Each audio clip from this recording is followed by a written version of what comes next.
Diz que sim. Já. Ok. Então, se calhar posso fazer aqui a apresentação. Então, muito boa noite a todos. Nós estamos de volta com uma nova sessão e um novo horário, para que também que as pessoas nos possam acompanhar. Em princípio, nós vamos manter este horário a partir de hoje, não é? Acho que sim. A semana passada não houve falatório, a paragem foi boa para também descansarmos um bocadinho, que também é importante. Mas também é muito bom voltar e estar aqui. Hoje temos um tema que nos chama a atenção para a importância que a psicoterapia tem no nosso percurso, para que possamos olhar a vida com esperança no futuro, percebendo o nosso passado também, depois para vivermos o presente sempre com novidade e com descoberta. Com certeza vai ser um diálogo carregado de sabedoria e afeto, porque temos connosco duas pessoas que de uma forma ou de outra nos têm permitido crescer e até aqui a condizer com o tema e tem-nos permitido também viver. A nossa convidada, que é muito especial para nós, a doutora Patrícia Câmara, que é psicanalista e membro da direção da Sociedade Portuguesa de Psicossomática, e também a nossa querida professora doutora Isabel Mesquita, que é professora auxiliar no Departamento de Psicologia na Universidade de Évora, psicoterapeuta e psicanalista, que também tem sido incansável e tem dedicado muito de si e do seu tempo também nestas criações. E por falar em criações, hoje temos connosco o artista Manuel Marcelo, o próprio, foi assim que ele se intitulou. Olá. Foi aluno do curso de artes da Universidade de Évora, não é? Já há 2 aninhos. Já foi. E vai estar aqui hoje a produzir uma peça em barro. Eu também já tenho ali algumas em exposição. Isso vai acontecer enquanto o diálogo também acontece. Queremos agradecer-te, Manuel, pela tua simpatia e por vires aqui também partilhar um bocadinho do teu talento connosco, que é bastante interessante. E por fim, também um enorme agradecimento e muito caloroso à Patrícia pela sua presença. É sempre um gosto tê-la connosco. E agora temos também a oportunidade de agradecer, não em pessoa, mas por permitir estas transmissões em direto também. Estamos sempre a agradecer. Agora, obrigada aqui. Nada que agradecer. Nós é que agradecemos. E eu passava então a palavra à professora Isabel para ela iniciar este diálogo. Bom, então, boa tarde. Como a Ana disse, estamos de volta, não é? A mudança do horário tem a ver com o irmos retomando aqui a nossa vida e, portanto, a nossa vida mais laboral e, portanto, é para ver se conseguimos conjugar com essa vida laboral que alteramos aqui o horário. Agradecer aqui a presença novamente da doutora Patrícia, com quem tenho sempre muito gosto em partilhar aqui ideias e em receber também aqui os conhecimentos e a sensibilidade da doutora Patrícia. Agradecer também aqui a presença do Manuel, que será aqui de facto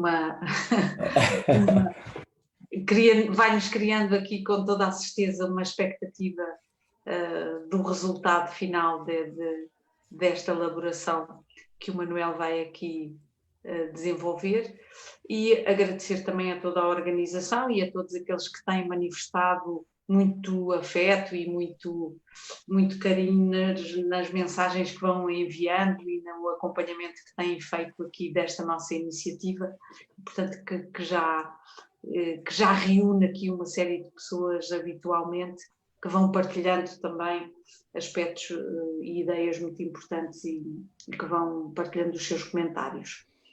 Esta ideia de fazermos agora sobre psicoterapia vem um bocadinho aqui na linha daquilo que temos vindo a pensar em termos de temática, não é? E a última tinha sido sobre a vida e sobre a vida com sentido, e a vida que é consentida, não é? E, portanto, surgiu-nos a ideia de falar então agora um pouco sobre a psicoterapia e a importância da psicoterapia, talvez até para essa vida com sentido, não é? E com liberdade. Claro que nós, não é? Devido à nossa formação, quer eu, quer a doutora Patrícia, iremos centrar-nos mais na psicoterapia psicanalítica. Há outras psicoterapias, mas esta é aquela que nós conhecemos melhor, não é? Portanto, será desta que nós vamos falar, não é? Sobre a psicoterapia psicanalítica, até mesmo sobre a psicanálise. E hoje, quando estava a pensar aqui um bocadinho sobre este tema, um pouco contaminada por estas informações que nos chegam nos últimos dias, estava a pensar que o tema calha bem, até porque me parece que o mundo precisa, de um modo geral, de uma psicoterapia, não é? E depois pensei, não só por este ódio que tem tanta expressão neste momento, mas sobretudo porque, associada à ideia de psicoterapia, para mim, há um aspecto que é importante, que é sempre a ideia da transformação, não é? Da transformação de alguns aspectos que cada um de nós tem internamente, que não estão de algum modo codificados, que não estão nomeados, que estão um pouco à deriva aqui na nossa vida mental e que precisam de, com um outro e na relação com o outro, de encontrar um significado que permita depois aquilo que eu costumo dar muita importância, que é este aspecto da expansão do self, ou seja, da possibilidade da pessoa poder ir conhecendo aspectos que estão cá no mundo emocional, que no fundo criam nós, que encriptam o desenvolvimento, pessoal, o desenvolvimento das relações, e portanto é este, para além de muitos outros, é este o aspecto que eu considero assim fundamental na psicoterapia, esta possibilidade de ir possibilitando esta possibilidade de ir desenliando aqui alguns aspectos da vida emocional que não permitem que a pessoa tenha uma vida relacional com maior satisfação. Relacional, aqui abarco vários aspectos, não é? Relacional a vários níveis, não é? De relação consigo próprio, de relação com os outros, com as várias áreas da sua vida. Esta ideia de transformação não é qualquer coisa. Bom, noutras áreas de psicoterapia, esta transformação pode ser só ligada à questão do comportamento, não é? As pessoas mudam de comportamento ou deixam de ter um determinado sintoma. Não é este o objetivo principal deste tipo de psicoterapia, na minha perspectiva, não é? A psicoterapia tem a ver com a possibilidade de alargar a experiência, não é? Não é só deixar de se comportar de determinada maneira, ou passar a comportar-se de outra maneira, ou deixar de ter um determinado sintoma, mas sim a possibilidade de alargar toda a experiência relacional, toda a experiência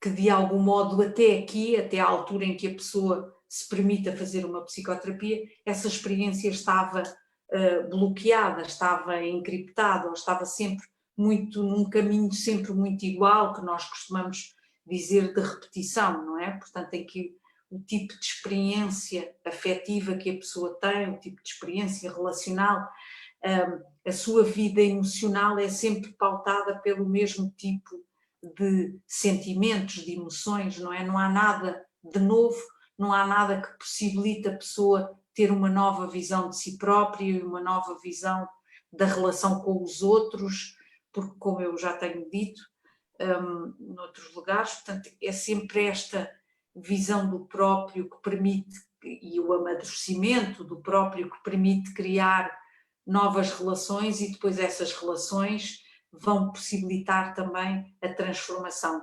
Mas isto, que parece assim uma coisa óbvia, nem sempre acontece, não é? Porque há aspectos da vida emocional que muitas das vezes vêm com fatores que ao longo do desenvolvimento não foram possíveis ainda de ser integrados, lá está, na tal experiência emocional, e que se mantêm não integrados, não elaborados, e que por isso vão contaminando toda a experiência do indivíduo, não é? Por isso é que ele vivencia sempre do mesmo modo e por isso é que experimenta sempre o mesmo tipo de sentimento, de emoção. E portanto começaria por lançar aqui esta ideia, sobretudo do alargamento da experiência, da expansão, da possibilidade de haver aqui transformação e das pessoas ao longo de um processo psicoterapêutico poderem ir construindo na relação com o psicanalista uma nova visão de si própria e consequentemente uma nova visão das relações e consequentemente uma nova experiência de vida. Claro está que estes processos não podem ser imediatos, não é? Que é um dos aspectos que hoje em dia, com toda esta pressa, não é? Nós temos... a vida corre muito rapidamente, não é? Estas atualizações constantes de todos estes aparelhos, estes sistemas, estes softwares que nos acompanham, que acompanham a nossa vida e que dominam tanto da nossa vida, estão em constantes atualizações e o ser humano não é capaz de fazer estas atualizações tão rapidamente. Portanto, estes processos de mudança são processos que não são imediatos, que nem podem ser, porque exigem uma experiência reflexiva, exigem este voltar para a sua vida emocional, que esta rapidez toda cá fora, muitas vezes o que faz é com que as pessoas se distanciem disso, não é? Se distanciem deste voltar para dentro, deste olhar para si. Claro que há muitas formas que as pessoas hoje procuram, muitas pessoas referem a meditação como forma de parar, de olhar para si, estas coisas que estão tão na moda dos mindfulness, etc. Mas aqui é um outro tipo de voltar para dentro e é um outro tipo de experiência, na medida em que é uma experiência com o outro, que tem uma atenção especial, que tem um conhecimento acerca do funcionamento mental, emocional, e que tem uma disponibilidade que obviamente que é diferente e que permite ir construindo aqui, em conjunto com a pessoa que se disponibiliza para fazer este processo psicoterapêutico, ir construindo aqui, ou renovando, não é? Renovando todo este mundo interior. Quando eu era mais nova tinha assim mais ilusões, agora mais velha vou perdendo algumas infelizmente, mas aqui há muitos anos atrás eu queria, tinha aqui uns planos, pronto, dada altura ia fazer um curso de decoração de interiores e um de joalharia, ainda não fiz nada. E depois, a dada altura, para me acalentar, dizia assim, bom, mas decoradora de interiores eu também já sou. É de outros interiores, mas eu já sou decoradora de interiores. Porque, no fundo, é isto que nós fazemos, é ir com a pessoa, não é? Decorando de outro modo esta vida emocional, de forma a possibilitar esta vida com maior satisfação. Mas não me vou alongando, porque gosto mais da troca e por isso, se calhar, ia pedir à Patrícia, à doutora Patrícia, que falasse um bocadinho para irmos construindo aqui mais um diálogo, não é? Bom, Isabel, mas estava a gostar muito de seguir porque eu penso que reitero tudo aquilo que disse, não é? A questão da expansão parece-me ser o ponto principal. Expandir, não é? Trazendo luz aos nós cegos que todos temos, não é? E que são nós cegos que muitas vezes levam a comportamentos de ódio, como começou por referir, e que se calhar assim, era uma coisa importante até pensarmos agora de maneira que a psicoterapia pode ajudar a transformar estes nós cegos, estes ódios que são no fundo pensamento linear, são momentos de pânico interno, não é? Em zonas complexas e, portanto, em zonas de luz. Como é que se pode expandir e fazer aparecer luz neste lugar? Eu acho que muitas vezes o que a psicoterapia nos dá é a recuperação da metáfora, não é? Da capacidade de pensar para além daquilo que parece mais à mão de semear, não é? Porque aquilo que parece às vezes mais à mão de semear é só um movimento anti-pânico, não é? Mas estava a pensar numa amiga minha que sempre me disse que eu era higienista mental, por causa da decoração, lembra? Mas também fiquei a pensar que quando me disse o tema, quando me sugeriu este tema, eu própria pensei, não é o que é isto da psicoterapia? É difícil às vezes para nós que fazemos isto todos os dias, pôr isto em 2 ou 3 palavras, não é? Mas lembrei-me de uma paciente que me definiu isto muito bem. Me disse assim no final da terapia, ao fim de 6 ou 7 anos de terapia, quando estávamos a terminar, dizia: eu não me lembro muito bem de tudo o que é que nós fizemos aqui, nem sei reproduzir, mas sei que isto me devolveu a mim própria. Eu achei isto uma definição de psicoterapia fabulosa, não é? Porque realmente, no fundo, a psicoterapia tem esta função de nos devolver a nós, não é? Ir exterminando estes lugares que não nos permitem entrar em contacto direto com aquilo que havia de mais genuíno em nós. Como dizia a Isabel muito bem, não é? O crescimento está cheio de pedras e de obstáculos, não é? E nós vamos contornando estes obstáculos da melhor maneira que podemos, mas nem sempre a melhor maneira que nós encontramos é efetivamente a melhor maneira para nós. É possível. Isso funcionou até um determinado momento, há um momento a partir do qual deixa de funcionar. Eu lembro-me também de uma analogia, que eu até era o meu professor de ténis que fazia. Me dizia, quando eu fui jogar ténis, ia cheia de vícios, porque desde pequena gostava imenso de jogar, mas fazia assim as 3 pancadas, não é? E quando aprendi mesmo a jogar, o meu professor de ténis dizia-me: não, tu sabes jogar, mas qualquer dia não tens pulso, porque não fazes isso bem feito, não é? Portanto, nós vamos fazer o melhor que podemos, mas na realidade é óbvio que nem sempre o melhor que nós podemos é aquilo que efetivamente é mais salutogéneo para nós, mais salutar. Mais uma vez, porque a psicoterapia abrange tanto da nossa vida, não é? Pode abranger tanto, até mesmo do ponto de vista orgânico, do ponto de vista psicossomático, e muitas vezes fazemos esta clivagem. Falamos em psicoterapia, automaticamente fazemos uma associação só, e com a expansão da saúde mental, esquecendo o impacto que tem na saúde física. A psicoterapia é também um tratamento psicossomático, é também um encontro do próprio corpo consigo mesmo, na relação com o outro, claro. E este outro que vai ajudando a iluminar o caminho. O meu pai, que também é psicanalista, costuma também fazer uma analogia com a ideia do mergulho, não é? O mergulho faz-se a 2, sendo que há um, normalmente, no princípio, principalmente quando se está aprendendo, há um instrutor que vai dizendo quais são os momentos de paragem, porque senão corremos o risco de descer a pique e a pressão arrebentar connosco, não é? Portanto, no fundo, o que faz o psicoterapeuta ou a psicoterapia é ajudar este mergulho interno que nos permite buscar a parte mais autêntica de nós e crescer a partir daí. Quando digo mais autêntica, não estou a dizer mais pueril, ou manter este pueril ao longo da vida sem maturidade, não. Mas é a possibilidade de voltar a encontrar um movimento mais salutar em nós. Mas Isabel também não quer prolongar muito. Estava a pensar que estava a ouvi-lo e também me ia lembrando de algumas coisas, de alguns mitos até que se constroem à volta disto, não é? E no outro dia falava com um indivíduo que este pormenor é importante dizer porque eu acho que ele também tem algum significado aqui no modo como depois as pessoas gerem de facto estes aspectos mais internos ou como se ligam se calhar aos aspectos mais exteriores. É um indivíduo de facto com muito poder monetário e que me questionava sobre estas questões da psicoterapia e queria saber, de facto, então, mas que linha é que eu seguia, e eu dizia psicanálise, eu sou na linha mais psicanalítica, e ele diz, psicanálise não, que isso vai muito a fundo. E eu pensei, depois acabei por não desenvolver, aquilo era num contexto assim social, mas fiquei com esta ideia do que é que este de ir a fundo, o que é que assustaria tanto o senhor, não é? Porque na realidade há sempre muito esta ideia de que quando vamos mais profundamente podemos encontrar aqui aspectos terríficos, não é? O melhor é não se mexer, que é para não se encontrar esses aspectos terríficos. Levantar a areia do fundo. Diga, não percebi. Levantar a areia do fundo, não é? Medo que a água fique mais turva. Exatamente.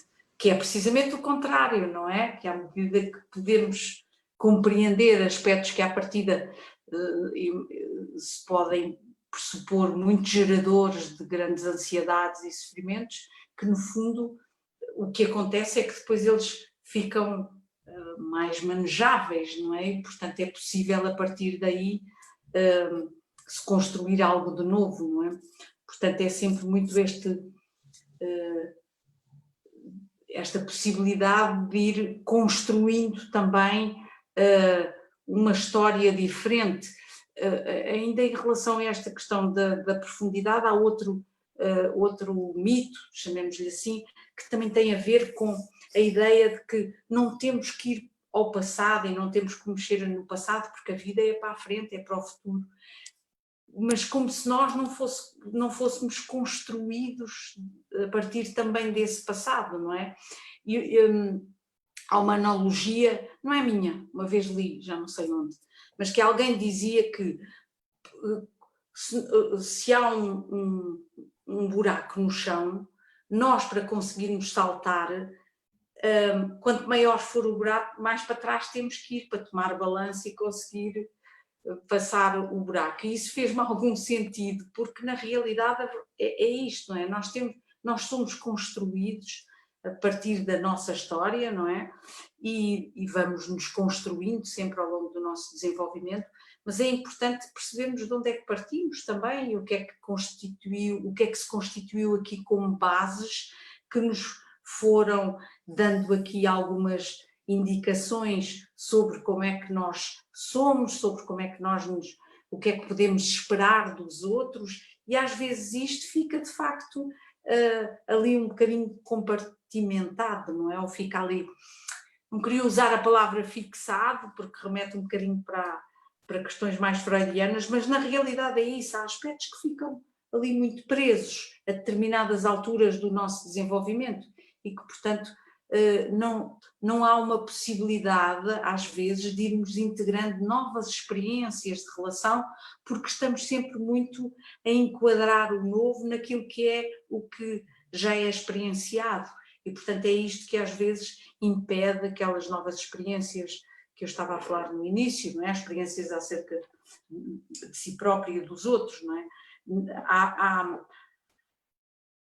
Há versões ou há representações que as pessoas têm de si próprias que estão muito ainda relacionadas com representações que foram formadas numa fase da vida muito precoce, não é? E que isto não está consciente, não é? E que estão lá e que são estas que depois vão mediando muito a relação que temos com os outros e que às vezes não são representações de facto favoráveis, mas que se impõem precisamente porque não estão muito conscientes, não é? Há aquela frase mítica, não é? Quem não estuda a história está condenado a repeti-la. Exatamente, exatamente. Mas há esta pressa, não é? De ir para a frente e como se ir mexer no que está para trás e irmos percebendo fosse quase uma perda de tempo, não é?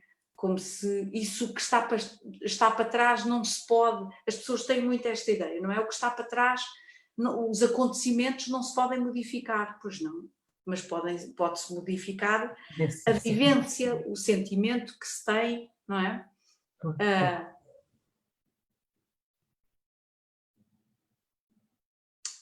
O processo psicoterapêutico serve também para isso, não é? Para se reconstruir a história de uma outra forma agora, não é? Sim. De modo... Exatamente. Estava a pensar, só porque me lembrei também de uma outra paciente minha que tem um sonho incrível também sobre esta história do medo de olhar para trás, não é? Então, ia a conduzir e ia cheia de medo de olhar para trás, cheia de medo de olhar para trás e tinha um carro à frente que queria ultrapassar. Mas de repente pensou, se eu não olhar para trás, não vou conseguir ultrapassar este carro, porque corro o risco de levar com o carro em cima. Claro. Na altura, a importância de olhar para trás. Exatamente. Passar com força. Mas há aqui um problema que nós nos vamos deparando, me parece, inicialmente, obviamente, que é isto que também temos vindo aqui a falar noutras sessões do falatório, que é este voltar para fora e esta dependência que se vai criando muito em relação ao exterior, não é? Quase como aqui um alter ego que está aqui fora, não é? E que vai conduzindo as pessoas, que se tornam cada vez mais dependentes destas demandas que vêm do exterior, e que depois as pessoas nos chegam, não é? Muito com este desejo de que nós possamos também funcionar dessa forma. Diga-me como é que hei de fazer, não é? Diga-me como é que eu lido com esta situação, como se nós pudéssemos continuar aqui a funcionar ou permitir que a pessoa funcione desse modo e a alimentar a própria incapacidade de autogerir-se emocionalmente, do que está agora na moda dizer-se de autorregulação, que a autorregulação parece-me que é muito este conhecimento emocional, esta capacidade de se regular a si, de regular o meio, não é? No sentido de um aspecto que também considero que é muito importante na psicoterapia, que é a pessoa desenvolver-se neste processo de modo a que pode depois ter um efeito diferente sobre o meio à sua volta, não é? Esta possibilidade de ir lá fora e mudar os contextos relacionais que antes eram sentidos como muito desfavoráveis porque a pessoa se submetia, porque não tinha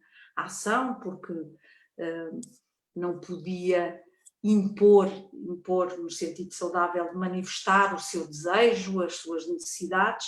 E, portanto, penso que a psicoterapia também serve para isto, não é? Para haver aqui a possibilidade de ajuste de aquilo que são os desejos e as necessidades, as vontades, não é? E de atuar no meio de modo a que o meio também possa contribuir para essa satisfação, não é? Porque muitas das vezes as pessoas quando chegam com este sentimento de falência, não é? De que vivem em circunstâncias que são desagradáveis e como se não pudessem fazer nada para mudar isso. É até paradoxal, não é? Porque no fundo as pessoas chegam com a autorregulação a mais, não é? Ou seja, com a impossibilidade de ter tido uma heterorregulação que permitisse uma autorregulação verdadeiramente saudável, mais expansiva. Mas nesse sentido. Sim, e que depois vão olhando cá para fora, não é? Sempre nessa mesma linha, não é? Ou seja, muitas vezes também selecionando, este é um dos aspectos que me parece também importante na psicoterapia, que na realidade nós, agora com estes estudos da neurociência também ficamos a saber mais sobre isto, não é? Há uma memória de procedimento, não é?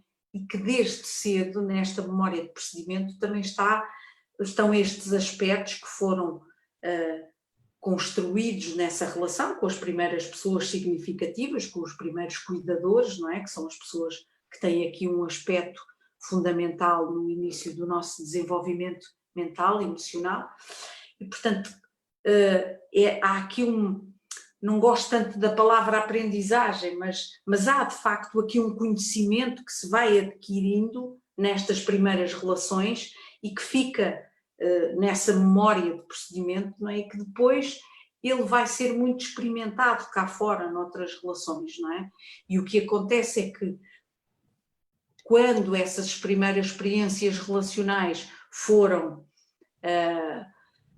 menos satisfatórias, não é? Quando deixaram aqui algumas lesões, o que vai acontecer é que muitas das vezes não há esta tal abertura a novos modelos relacionais, a novos padrões de relação, a novas modalidades que permitam o desenvolvimento. O que vai acontecer é que há uma inatenção seletiva, não é? Não sou eu que falo disto, era um autor, o Sullivan falava disso e faz-me sentido, que é, o que acontece é que muitas vezes as pessoas desatendem a aspectos que podiam até ser transformadores, não é? Desatendem, vão sempre para aquilo que confirma o que já lá está, aquilo que já é mais familiar, mais conhecido. Exatamente pelo medo do desconhecido, não é? Se não há uma validação interna, maior será o medo do desconhecido. Mesmo que este conhecido não seja o mais benéfico, não é? Era o possível, não é? Aquilo que falávamos há bocadinho. O possível, aquilo que foi possível acontecer ao longo do desenvolvimento, não é? Que claramente chega a uma determinada altura e já não será de maneira nenhuma mais benéfico. Naquela altura foi o melhor que se conseguiu, não é? Mas lá está, teve a ver com os desencontros dessas primeiras e das seguintes relações, não é? Mas estava no fundo a Isabel também a falar nos padrões de relação que ficam dentro de nós implicitamente, não é? Nessa tal memória implícita em que nós vamos repetindo. Claro que na expectativa de encontrar uma resposta diferente, não é? Penso que isso é muito importante. E a psicoterapia o que traz muitas vezes é esta hipótese, não é? De ajudar a validar ainda a esperança de uma resposta diferente. Ajudar a ter a separação da resposta que se teve, da resposta que é possível na realidade, que não será o desejo absoluto da infância, com certeza que não poderá já ser, mas qualquer coisa que se lhe aproxima, que é a autenticidade, ser olhado com autenticidade. Sim. Estava a pensar aqui num outro mito que às vezes também pode condicionar um bocadinho a procura de auxílio para esta transformação. Às vezes também até tem sido muito divulgado isto, não é? Quase esta ideia de que se as pessoas tiveram experiências muito negativas na infância, isso deixou lesões tais, quase como se isso fosse qualquer coisa impossível. Uma praga. Uma praga. E o que nós verificamos na psicoterapia não é isso, obviamente que há feridas, não é? Que determinadas experiências relacionais muito precoces deixaram, que depois podem ser, que são condicionantes do desenvolvimento e que podem ser mais ou menos difíceis de sarar, mas que há sempre a possibilidade desta mudança, não é? Desta transformação interna, do modo como depois estas feridas agora também na vida adulta são vistas, não é? Porque na realidade nós também temos que perceber que as pessoas, os desejos do adulto não são obviamente os desejos que tinham na infância, não é? Embora alguns aspectos ao nível da relação acarretem a uma visão que as pessoas tenham da própria pessoa, que fica lá muito estagnada, associada a essas primeiras experiências, não é?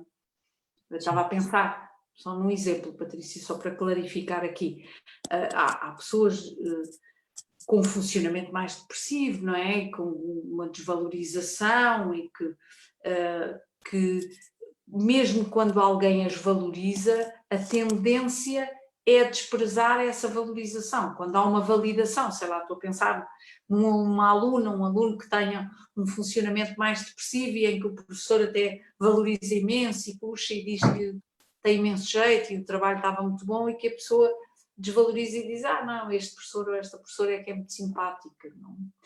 Portanto, não há a possibilidade de se vincular também a estas novas experiências, não é? E, portanto, a psicoterapia traz também esta possibilidade de alargar estas visões e das versões que nós depois, com as quais nós analisamos os outros, também possam ser transformadas e não estejam só carregadas e contaminadas com versões que temos. Sejam criativos. Exatamente. Esse é um aspecto importante, não é? A psicoterapia como um processo também criativo. Estava a pensar, em qualquer dos casos, eu acho que nós vamos semeando qualquer coisa, bem, quando se está a fazer psicoterapia, nas nossas próprias, nas psicoterapias que fazemos aos outros, eu acho que nós vamos semeando qualquer coisa numa estrada alternativa. Não é? Estava a pensar as expectativas inatas, não é? Que lá valiam, mas que também nas neurociências também se fala muito, não é? Sabem mais ou menos o que é que precisavam de encontrar e que não encontraram, e portanto quando encontram sentem, acusou o toque, não é? Se por um lado há um mecanismo de defesa, uma espécie de defesa para manutenção de um determinado padrão de resposta conhecido, não é? Mas também há um sítio onde vão caindo estas respostas alternativas. O que eu acho que a psicoterapia vai fazendo, sim, muitas vezes é um mito esta ideia de que nós ficamos agarrados ao passado, a chafurdar no caminho conhecido, porque não é isso que a psicoterapia faz. O que a psicoterapia faz é reconhecer o caminho antigo, mas ir pondo alternativas, muitas vezes sem sequer ser numa tentativa de aniquilação do caminho que já existe, é construir novas estradas, não é? Deixando que a outra vá ficando com as ervas daninhas suficientes que tornem o trajeto por ela começar a ser mais dificultado, não é? Porque isso é que me parece mesmo que a psicoterapia faz, não é? Esta expansão pela criatividade das alternativas que vão ao encontro daquilo que desde pequeninos nós precisávamos. Que é este reconhecimento de existência, como dizia a Isabel, poder dizer eu existo, poder-se dizer, não é? Eu existo, ocupo este espaço, que obviamente será dentro dos limites éticos da realidade, mas é na mesma, como dizia o Winnicott, não é? Poder dizer eu sou, o movimento do não quero. Sim, e agora lembrei-me de um outro mito que tem a ver com a dependência, não é? E principalmente nestas psicoterapias que levam o seu tempo, não é? Que é a questão das pessoas temerem ficar dependentes do psicoterapeuta, do processo psicoterapêutico, não é? Que é muito curioso também, não é? Porque há toda esta dependência de uma série de aspectos ligados a isto que estávamos a falar do exterior, do externo, das solicitações que vêm de fora e que se nota que as pessoas são tão dependentes disso e às vezes que bloqueiam tanto o pensamento próprio, não é? E a manifestação da essência da pessoa, e depois têm receio de, numa descoberta, que é numa descoberta do próprio em relação com o outro, numa relação que é uma relação de verdade e obviamente de intimidade, não é? Este receio de ficar dependente aqui, não é? Numa dependência negativa, não é? Dependentes, nós somos todos uns dos outros, felizmente, não é? Porque dependemos também uns dos outros para nos irmos modificando e transformando, mas há ainda muito este receio que é curioso, porque depois noutras psicoterapias que ditam comportamento, não é? Ou que receitam formas de funcionar, que aí me parece que a dependência é maior, porque não há tanto o pensamento próprio, não é? As pessoas, como as psicoterapias têm uma duração menor, ficam com menos medo do que estas que têm uma duração maior, que isto também é qualquer coisa que tem que ser desconstruída, não é? Esta ideia da dependência como se fosse uma coisa negativa, não é? Este ir à descoberta de si, numa relação com o outro, numa relação que é intensa, que é de segurança, não é? Que é de confiança, fosse qualquer coisa de negativo e que pudesse lesar e não beneficiar. Sim, estava a pensar que tem a ver com a entrega, não é? Com a capacidade de entrega. Mas por isso mesmo também estava a pensar que quanto mais experiências traumáticas na entrega nós tivemos, mais difícil também será confiar, não é? Portanto, a hipótese de uma receita qualquer que nos alivie o sofrimento parece, e que nos dê de novo a ideia de que somos nós que estamos a controlar a situação, deve ser mais tranquilizadora, aparentemente mais tranquilizadora, não é? Este outro lugar que nós propomos e que nos parece ser realmente um lugar de verdadeira tranquilidade, porque sim, é um caminho para a autonomia total, é ainda assim um caminho que implica realmente um nível de entrega que eu acredito que possa ser, e se nós pensarmos nas nossas zonas de pânico, encontramos isso, não é? É um lugar de entrega, é um lugar duro também, é bom, mas é um lugar duro. Parece-me que às vezes é isso que acontece. Mas claro que é paradoxal, não é? É dizer eu quero a minha autonomia, a minha independência, por isso diga-me lá como é que eu faço.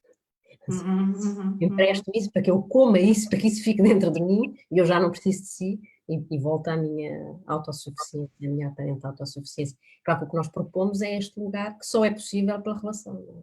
Que é a construção a dois. Que é isto que a psicoterapia também permite, não é? A solução não está na mão do psicoterapeuta, está naquilo que é construído entre os dois. E, portanto, não há nada que o psicoterapeuta possa oferecer que não seja através da relação que é estabelecida. E isso é que me parece que também pode diminuir, às vezes, a angústia associada à entrega e o pânico. Muitas vezes estes mitos associados à psicoterapia, mais também à psicoterapia psicanalítica, é verdade, com esta questão mas também muito esta ideia do papel ativo que a pessoa tem na sua própria psicoterapia. A pessoa não se vai tirar passivamente para os braços de um analista, de um psicoterapeuta, que é Deus Pai Todo-Poderoso. Pelo contrário, Vão fazendo o caminho a dois, obviamente, sim, o analista, o psicoterapeuta terá algumas ferramentas e alguns conhecimentos que permitem, lá está, que o mergulho não seja um mergulho a pique. E isso vão fazendo os dois em conjunto.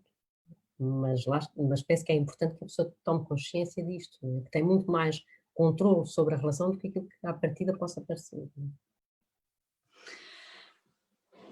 Eu estava a ouvi-la e estava a pensar que isto também tem muito a ver com uma primazia do conhecimento, não é? Que é, agora lembrei-me que por causa do... mas que é qualquer coisa que é muito comum, por causa desta situação dramática que aconteceu com os estudantes de psicologia, não é? Em que o rapaz estudante de psicologia mata a rapariga. E a dada altura o jornalista, não sei dizer o nome, não fixei, mas o jornalista pergunta, de algum modo quase incrédulo, como é que um estudante de psicologia tinha um ato daqueles, não é? Se ele não se ia apercebendo à medida que ia estudando que tinha algum problema, não é? Portanto, como se há uma vida cognitiva que domina tudo, não é? Como se nós estivéssemos aqui, basta ler nos livros e, portanto, ficamos com o conhecimento.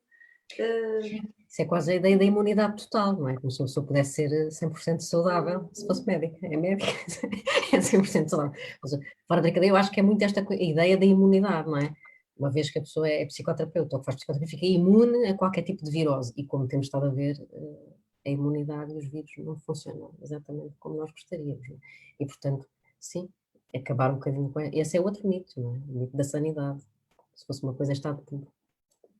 E não reconhecesse os nossos cegos, muitos deles que nós próprios não sabemos até chegar a determinados lugares, a determinadas relações, a determinados acontecimentos de vida.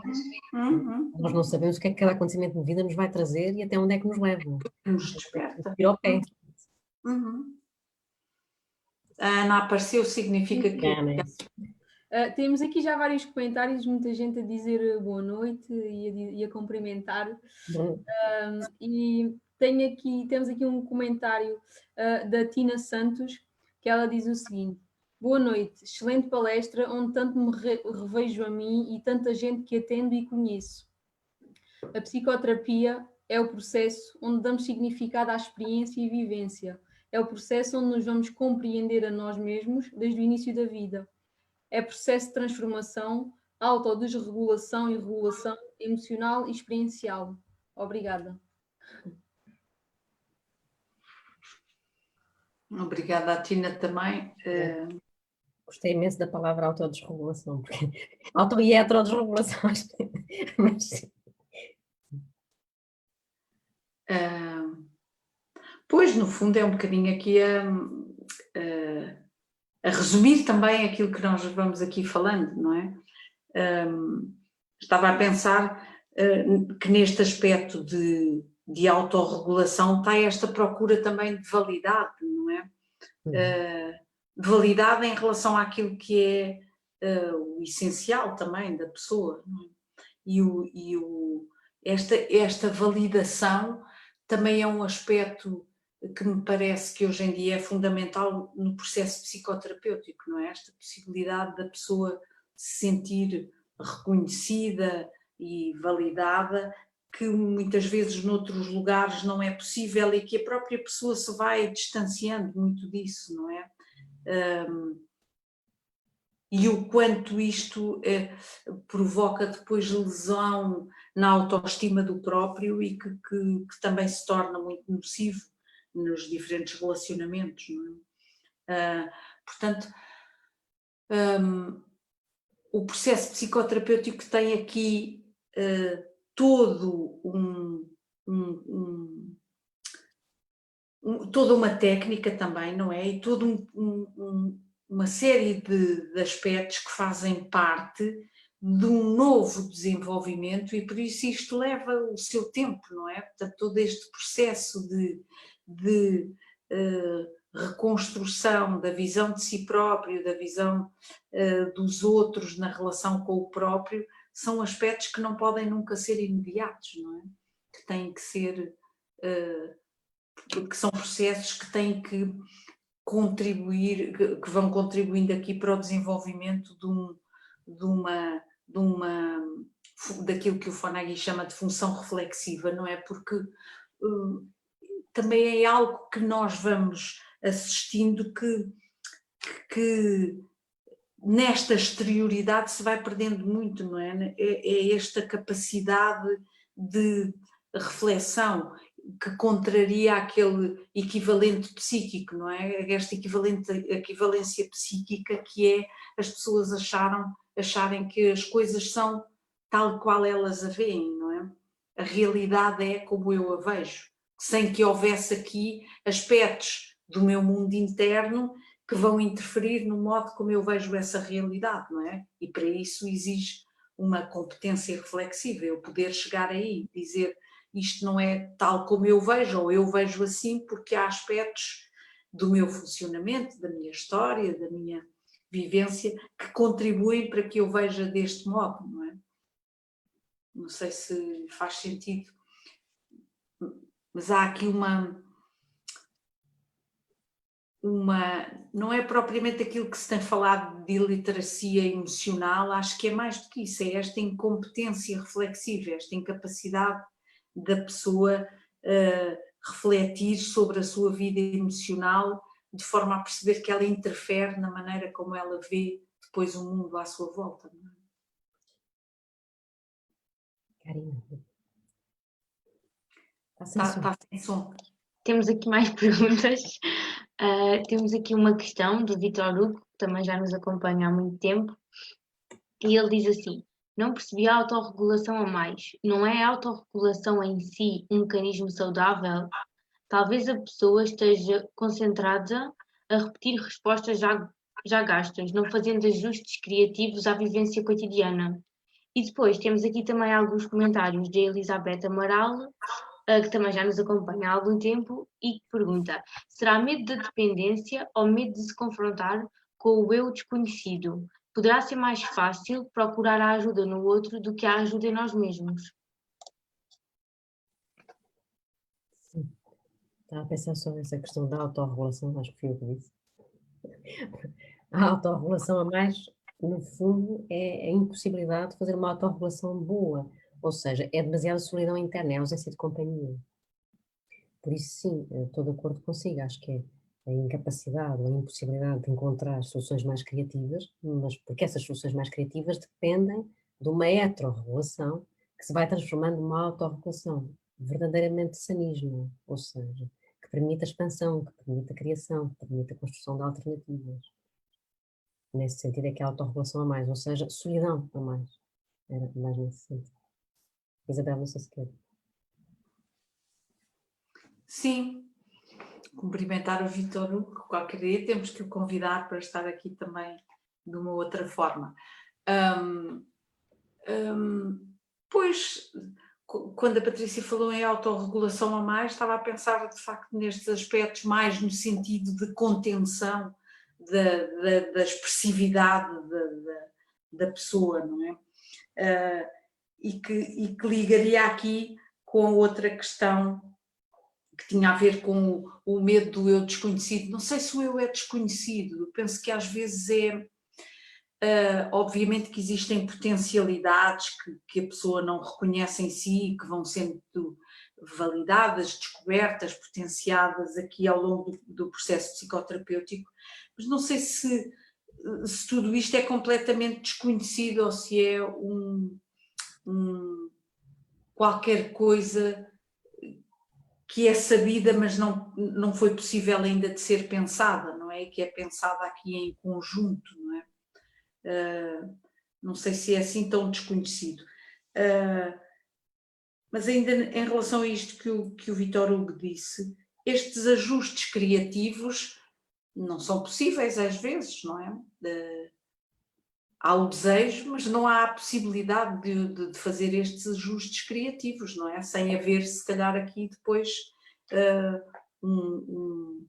uma experiência desta ordem, uma experiência psicoterapêutica, porque estes ajustes criativos só são possíveis, acho eu, em certas circunstâncias a partir daí.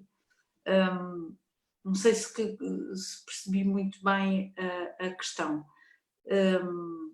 E a outra a seguir eu não fixei o nome de quem era, mas tinha a ver com o facto de poder não ser o medo da dependência, mas ser o medo da descoberta deste eu desconhecido.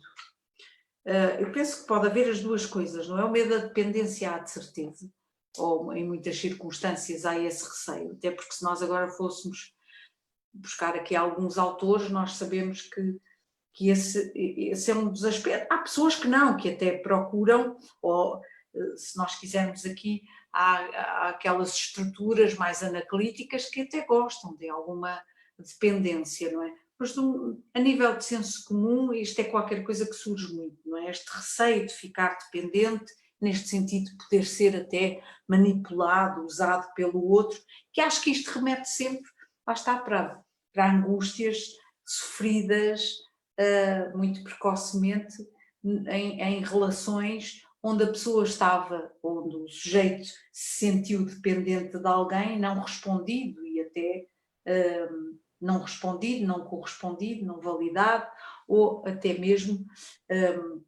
de algum modo usurpado, não é?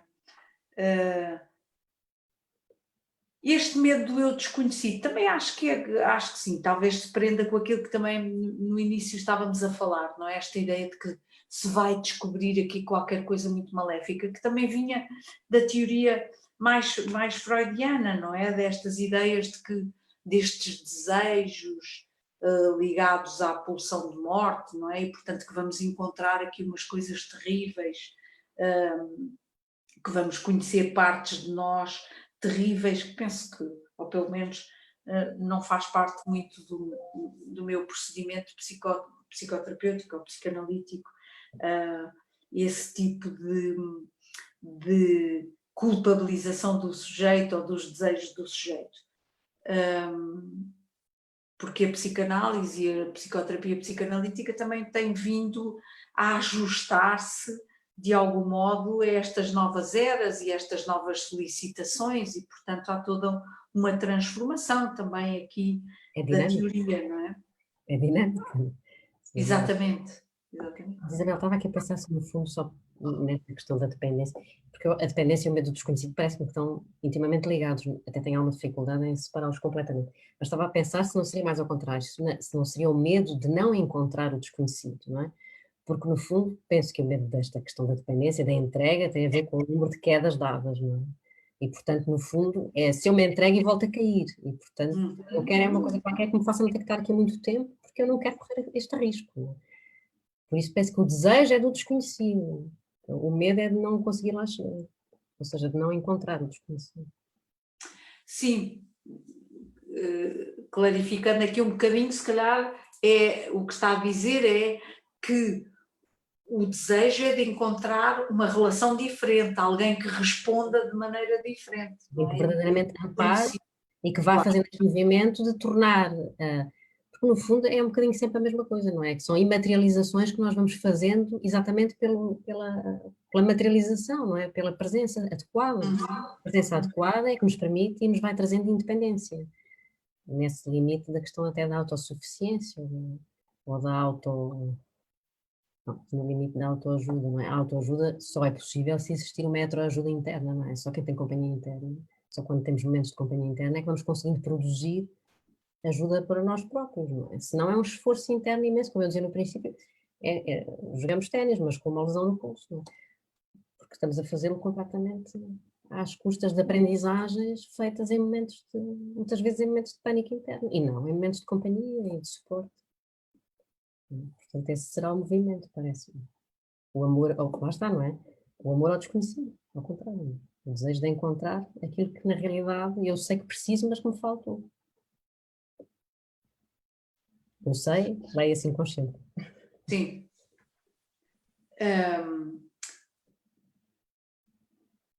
Mas eu volto a pôr a tónica aqui também muito na questão do modo como a pessoa se vê, não é? Como foi visto como se vê e como é necessário essa transformação do modo como a pessoa se vê, porque é a maneira como a representação que a pessoa tem de si própria que também muitas vezes é de tal modo desvalida que leva a esse sentimento de que pode não ter a tal autonomia, que pode não ser autossuficiente, que pode não saber gerir-se e, portanto, que pode ficar nas mãos do outro, não é? E o que é que o outro pode fazer com o próprio, não é? Portanto, penso que em qualquer processo psicoterapêutico tem que haver uma mudança na representação que a pessoa tem de si própria, não é? Não sai de lá ver-se da mesma maneira. Não é? Mas se sair é porque não correu muito bem, mas... Exatamente.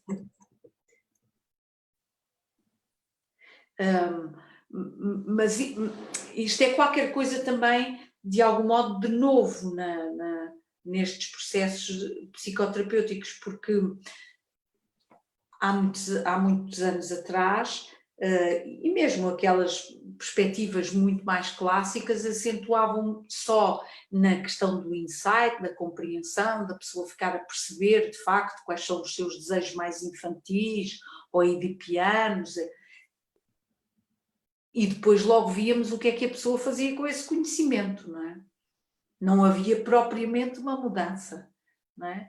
Não obrigatoriamente teria que haver uma mudança. Penso que hoje se assenta muito mais numa ideia de transformação, quer dizer, eu às vezes acho que há certas psicoterapias que parece que ficam a meio do processo, não é? As pessoas compreenderam muita coisa, mas não transformaram, não é?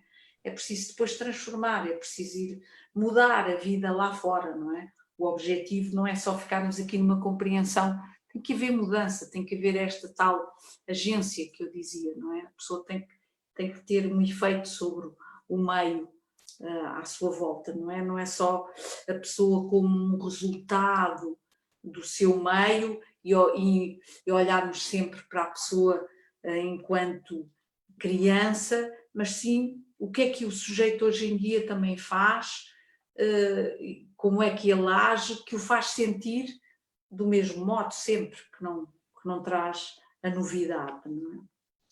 Não sei se concorda com isso, Patrícia. Isto depois depende muito das perspectivas que cada um tem ao nível também teórico, não é? Não, mas claro que sim, claro que sim. No fundo, lá está, é a libertação das zonas cegas, não é? Dos nós cegos. À medida que nos vamos libertando deles, vamos transformando.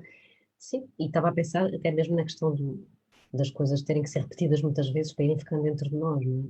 E lembro-me, o Dr. José Barata também fazia referência, dizia muitas vezes, nós dizemos muitas vezes todos, não é? Já percebi isso, e agora? E ele dizia sempre, agora sinta. Esta também é esta, como dizia a Isabel, no princípio não é questão cognitiva, não é? Como se ficássemos todos também quase numa espécie de boia de salvação ser a cognição e não a possibilidade de sentir também, não é? Este sentir transformador que também na relação terapêutica é possibilitado.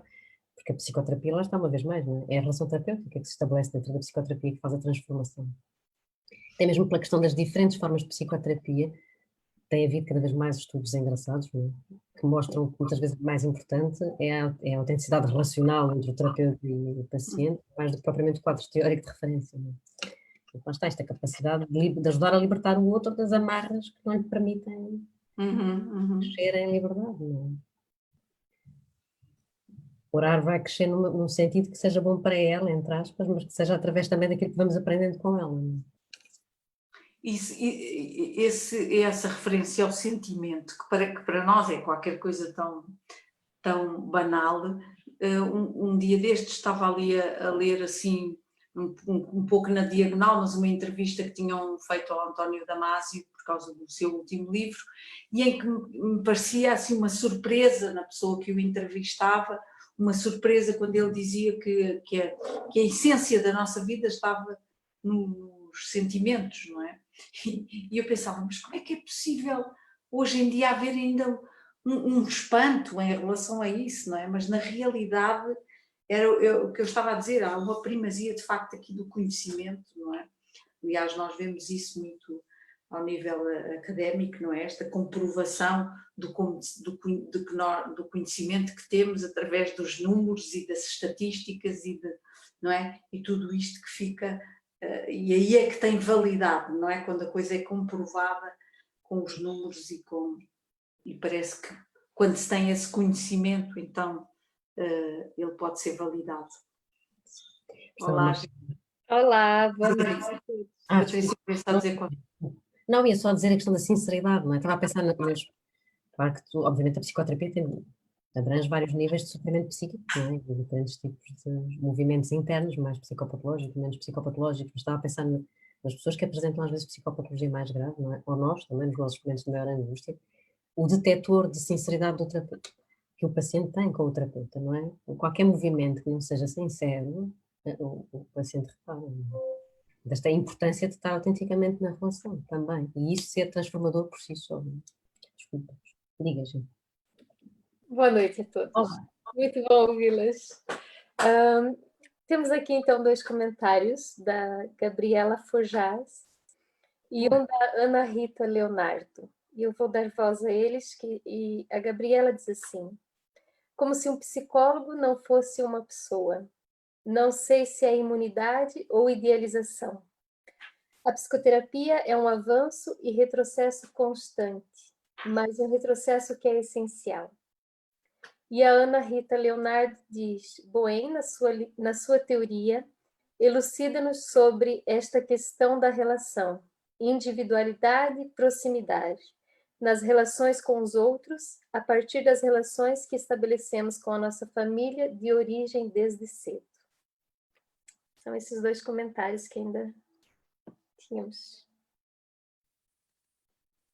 Isabel, quer dizer alguma coisa? Estava só a pensar aqui, Gabriela, olá, estás boa?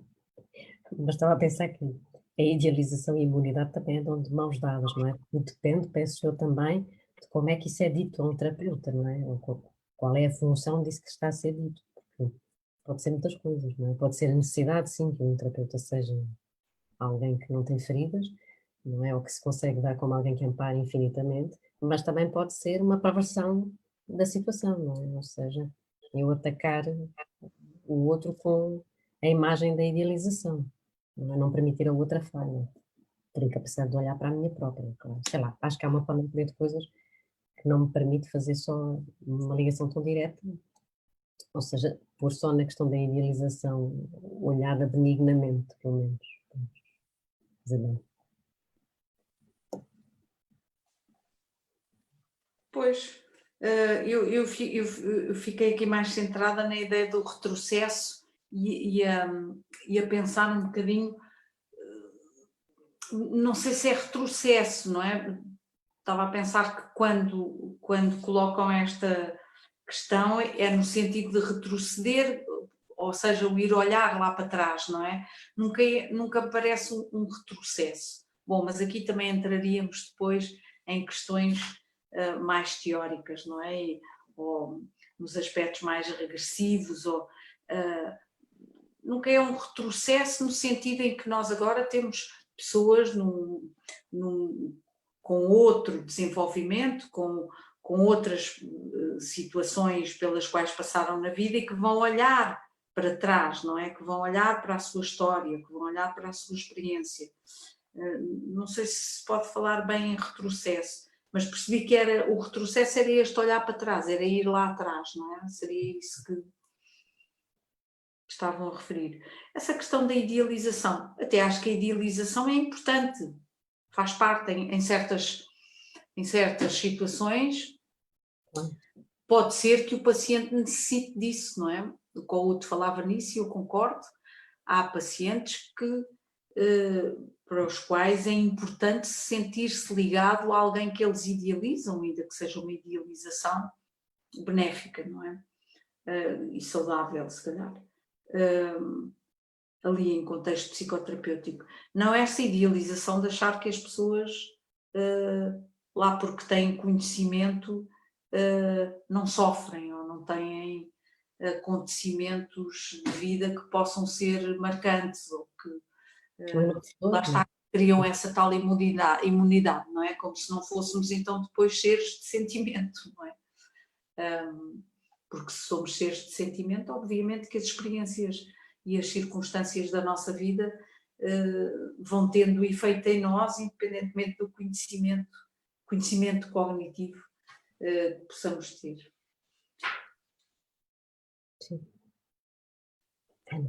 Posso? Ok. Temos aqui um comentário da Sónia Teixeira, que diz: boa noite, falaram da incapacidade reflexiva. Na vossa opinião, esta deriva do sistema defensivo apenas ou de outros fatores? Obrigada. Eu penso que aqui seria em relação à relação de dependência ou não do psicoterapeuta, penso eu. Oh, Ana, mas eu estava aqui a ver, porque agora consegui ligar finalmente aqui no Facebook. Estava a ver que a Ana Coimbra respondeu a esta pergunta, acho que foi de uma maneira muito boa, não sei se quiser ler a segunda resposta da Ana Coimbra, eu penso que complementa bem. Que a relação terapêutica é essa. É. As duas. Então, a Ana Coimbra diz que a auto desregularização, penso que é isso, é a chave. A tendência para repetir padrões, designadamente relacionais, é castradora da transformação criativa. Tenho um espírito naturalmente reflexivo. O meu percurso psicoterapêutico tem-me trazido mais liberdade. E depois diz: a relação terapêutica processa-se por avanços e recuos. A sua consequente longevidade não poderá tornar a psicoterapia num modo de vida, como costumo dizer. Quando se dá uma psicoterapia bem-sucedida por terminada, conclusa. Sim, mas estava a pensar, pegando na outra, esta questão de quando é que. Esta frase eu acho que responde bem. Estava a mostrar duas palavras, resumo, correspondem, engasguei. Mas a tendência para repetir padrões designadamente relacionais é castradora da transformação criativa. Eu acho que isto responde, não é? E é isto mesmo que nós estávamos a tentar transmitir há pouco, não é? É que a nossa impossibilidade de criar, não é? A nossa impossibilidade de pensar, não é uma coisa com a qual se nasce, não é? São sucessivas situações que nos vão criando atrito na fluidez do movimento do pensamento, não é? A partir do momento, eu lembro a primeira pessoa que vi na vida era uma criança que tive em consulta.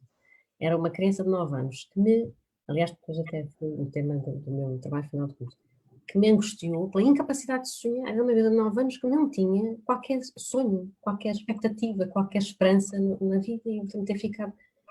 A capacidade de criar, ela tinha uma composição que tinha que fazer. Havia um monte de histórias, eram desenhos livres, sempre que havia a palavra livre, ela ficava completamente paralisada, não era capaz de fazer nada. A capacidade de criar estava completamente entorpecida por medo de andar. E por medo de andar tinha muito a ver com a história de vida dela e com a bagagem que já tinha aos 9 anos.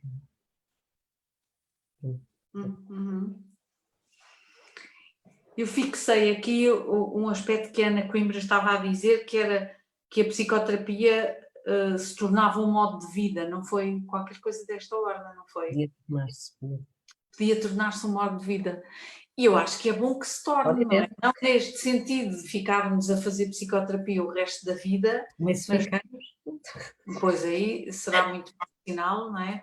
Mas eu acho que será mau sinal se ficamos a fazer psicoterapia o resto da vida, mas estava a pensar num outro sentido, que é esta competência depois que é desenvolvida, não é? Desta reflexão sobre si próprio, sobre o impacto que as coisas têm na sua vida emocional, o impacto que nós temos na vida emocional dos outros e a possibilidade de manejar isto de uma outra forma é a continuação de um processo psicoterapêutico, não é? Agora,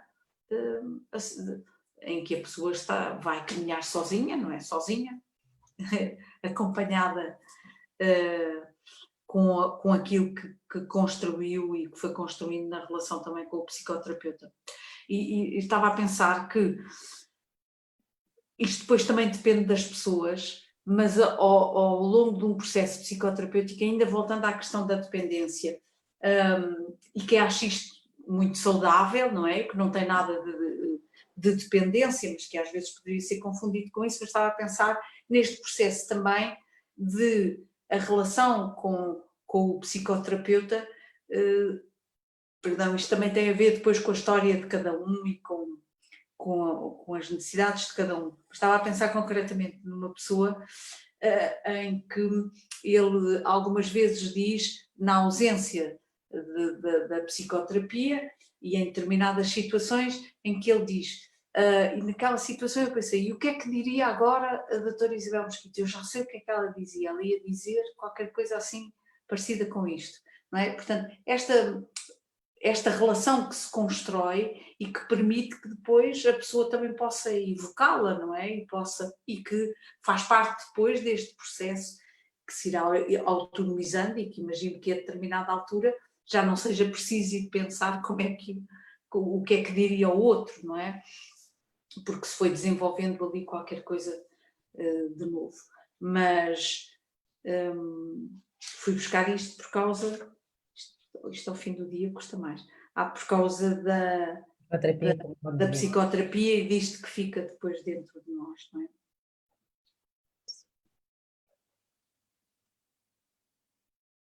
Sim, estava só a pensar que desde que haja sempre esta possibilidade também nós reconhecermos que em determinado momento pode-nos ser benéfico voltar a falar com alguém, não é? Voltar a fazer psicoterapia. Não tem que ser a ideia de que, senão às vezes também nos prendemos nesta ideia do sucesso também outra vez da autoanálise, não é?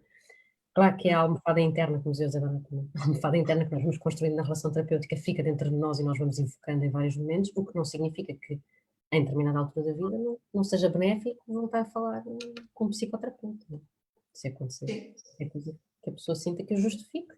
Não tem que ser uma vez mais um sinal nem de fragilidade, nem de dependência, nem de incapacidade. Pelo contrário, de capacidade de perceber que é demais e que se pode falar com mais alguém. Desculpa. Temos agora aqui mais uma pergunta da Elizabeth Amaral, que vai de encontro ao que estão a falar. Diz assim: o autoconhecimento não chega só por si, a pessoa tem que evoluir e transformar-se com ele. Este tem que provocar uma mudança interna na forma como se vê, na forma de sentir e pensar. A relação terapêutica assume aqui grande relevância na medida em que ela vai permitir que ambos caminhem juntos nesta transformação. Totalmente de acordo, vai crescer. Eu estava aqui a olhar para a obra do Manuel e agora olhando ali para alguns buracos fez-me pensar nestes buracos internos, não é? E às vezes nestes buracos negros internos que existem e que só com uma nova relação e a experiência de uma nova relação é que é possível ir preenchendo essas lacunas e esses buracos de forma a que possa haver uma transformação da realidade interna, não é? Porque as lesões de cada um, as lesões internas de cada um são diferentes, não é? E exigem depois também diferentes atuações por parte do psicoterapeuta, não é? E há algumas... o Manuel estava agora aqui a mostrar. Não sei se o Manuel quer dizer alguma coisa, entretanto. Olá, antes de tudo. Olá. Eu já quando fizeram este desafio, tentei pesquisar um bocadinho por trás deste tema que não é propriamente a minha área, que é da psicoterapia. Então acabei por me prender muito no... Obrigado, Matilde, a minha assistente. E acabei por me tentar envolver, estive a fazer algumas pesquisas, mas acabei por dedicar mais ao que eu sei, que é a criação, não é? Uhum. E acabei por agarrar um bocadinho nesta ideia das cabeças, são os elementos que eu já trabalho um bocadinho, e fui tendo algumas palavras. Achei interessante a palavra da transformação, a palavra do próprio, e acaba por ser um bocadinho também muito, muito relacionado com o trabalho artístico e especialmente com o barro, que é uma matéria que vive muito de muita transformação e de muita relação entre eu e esta matéria, que também pode ser algo nesse aspecto. Não sei, pronto. Não sei muito mais para onde ir. Portanto, a descrição da obra do Manuel são umas cabeças, é isso? São os monstros, pronto, não sei. Vou tentar aproximar outra vez. Digamos que acaba por ter, não é? São uns olhos, não há propriamente assim um analismo do que são 3 cabeças ou uma cabeça numa metamorfose. e acaba por ser um bocadinho a relação da própria envolvência com o eu também. Depois esse aspecto que eu também achava interessante, que é a própria arte, também haver uma relação também terapêutica, apesar de ser uma coisa mais íntima numa fase de criação, que é esse processo que estavam a falar da meditação e tal, pronto, não vou muito por aí, mas há esta relação entre mim e o meu próprio trabalho que me faz sempre estar a refletir sobre mim mesmo, e é por outro lado também o que o transforma numa obra de arte, que é o ato de expor e de mostrar, acaba por criar também uma relação com os outros, e aí já pode haver um processo também de envolvência entre conceitos, entre ideias, entre sentimentos, que pode também transportar para o outro um processo terapêutico, pronto, tanto numa peça pequenina como numa instalação, ou como numa peça maior, ou um happening, ou o próprio artista também faz performance, onde ele próprio está relacionado com a... Por isso também é que, pronto, achei interessante, um bocadinho por aí. Obrigada, Manuel. Agora, esta ideia das 3 cabeças fez-me pensar naquilo que fomos falando aqui, mas nesta ideia de que, no fundo, também podemos ver a psicoterapia neste sentido, não é? Não estão só lá 2 pessoas, mas há um terceiro, que é aquilo que se cria nesta relação entre as 2 pessoas, não é? Aquilo que é co-construído, não é? E achei engraçada esta ideia das 3 cabeças. No final ainda tentei fazer alguma coisa com isto, que foi tudo o que eu tirei das cabeças. Também havia um bocadinho, pode haver uma relação com isso, não é? As cabeças estavam cheias, eu fui lá também picar o miolo, tirar tudo o que está lá dentro, mas pronto, a minha criatividade estava um bocadinho baixa agora. Lá está a remodelação dos interiores. Mas pronto, é isto. Bom, e podíamos pensar nestes buracos, não como buracos no sentido em que eu estava a dizer, mas como o Manuel referiu, que seriam olhos, não é? E, portanto, que estes olhos, ao fim de um processo psicoterapêutico, também ficam muito mais abertos, não é? O objetivo também é que o alargar da experiência é que a visão, não é? Fica aqui mais expandida e mais atenta também, para fora e para dentro, não é? E a ideia da metamorfose, que me pareceu excelente, não é? Mesmo porque a psicoterapia pode ser a metamorfose kafkiana ao contrário, não é? Que é a possibilidade de transformar em homem. E este aspecto que o Manuel referiu, que também é muito importante, e desta questão da relação com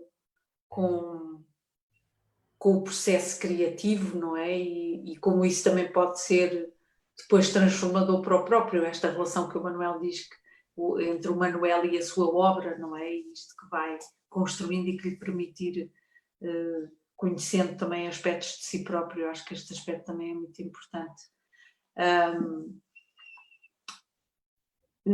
Apareceram todas, significa que estamos no tempo de acabar, é isso? Acho que é isso. Sim, já é isso. Exatamente. Eu há pouco tinha dito em relação a fazermos aqui um leilão da obra do Manuel, mas não sei como é que isto se poderia processar, mas...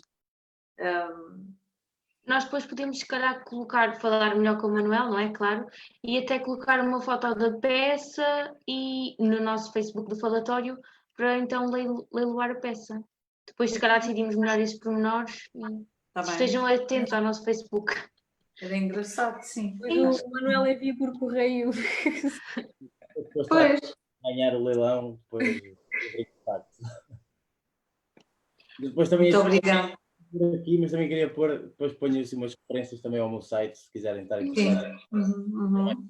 Agora que estou aqui na plataforma, aproveito. Sim. E obrigada, Manuel, por ter estado aqui connosco e a construir algo aqui connosco. E obrigada também mais uma vez à Patrícia. Obrigada e obrigada. Por ter estado aqui. Maravilha, tenho que só dizer isto, porque isto é uma equipa fantástica. Acolhe sempre maravilhosamente. É psicoterapêutica, pelo menos terapêutica. Eu confesso que esta hora, ao fim do dia, já é assim uma coisa mais, embora seja segunda-feira, já é uma hora assim um bocadinho mais para as pessoas da minha idade. Para vocês a noite ainda está a começar. Mas pronto, mas manteremos esta hora se acharem que é mais benéfica. e agradecer a todas vós novamente este empenho que têm tido no desenvolvimento deste falatório, e a todas as pessoas que têm estado presentes, e algumas estão aqui sempre muito assiduamente. Agradecer também esta colaboração e os comentários e as questões que vão colocando. Não sei se querem dar por terminado. Sim, eu gostava também de dar um agradecimento especial à professora também por todo o seu empenho e por nos continuar sempre a acompanhar nestes falatórios, e também à doutora Patrícia, que também nos continua a acompanhar sempre e que aceita sempre logo o nosso convite para vir ao falatório conversar. Obrigada. E também agradecer ao Manuel, adorei a tua explicação da obra e da relação com a peça, da construção e da transformação, acho que foi totalmente de encontro ao tema da psicoterapia, acho que se encaixou lindamente. Obrigada também, talvez para uma próxima voltemos a convidar. Obrigada também ao resto da equipa e Obrigada, talvez Cátia. encontramos então na próxima semana, em princípio às 9, na próxima segunda-feira então. Obrigada a todos. Obrigada. Obrigada, beijão.